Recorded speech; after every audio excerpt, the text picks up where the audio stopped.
এসএসসির 2016 পুরো প্যানেলই বাতিল করলো কলকাতা হাইকোর্ট।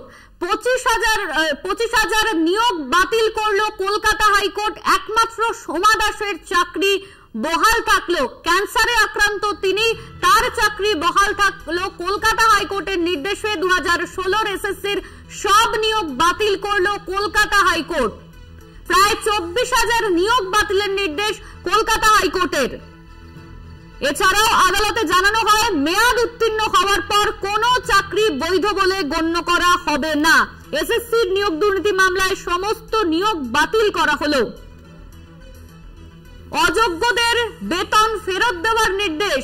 4 সপ্তাহের মধ্যে অযোগ্যদের বেতন ফেরত দিতে হবে। 2016 এসএসসির সব নিয়োগ প্রক্রিয়া বাতিল করলো কলকাতা হাইকোর্ট। প্রায় 24,000 নিয়োগ বাতিলের নির্দেশ। 2016 এসএসসির সমস্ত নিয়োগ প্রক্রিয়া বাতিল।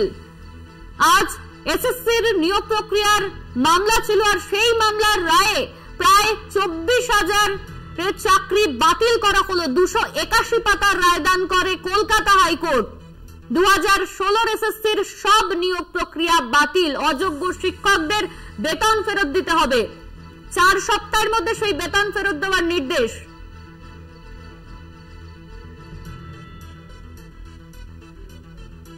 বিজেপির রাজ্য সভাপতি সুকান্ত মজুমদার এই রায় নিয়ে ঠিক কি বলেছেন শোনাবো আপনাদের। দেখুন, এই রায় আপনাদের অত্যন্ত চিন্তার বিষয়। তৃণমূল কংগ্রেসের পাপের জন্য, মমতা বন্দ্যোপাধ্যায়ের পাপের জন্য এই মানুষগুলোর চাকরি চলে গেল। মাস্টারমশাইয়ের মতো চাকরি, পবিত্র চাকরিকে এরা গরু ছাগলের মতো হাটে বাজারে বিক্রির ব্যবস্থা করেছে। এই পরিবারগুলোর দায় কে নেবে? মমতা বন্দ্যোপাধ্যায়কে এবং তৃণমূল কংগ্রেসকে দায় নিতে হবে। এই মাস্টারমশাইদের যাদের চাকরি চলে গেল তাদের পরিবারের দায় মমতা বন্দ্যোপাধ্যায়কে নিতে হবে।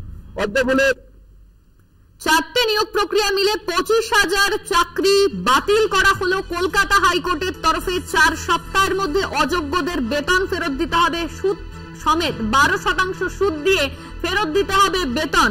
নির্দেশ কলকাতা হাইকোর্টের তরফে। দুর্নীতি তদন্ত করবে সিবিআই। এই দুর্নীতির জট ছড়াতে তদন্তের প্রয়োজন আছে।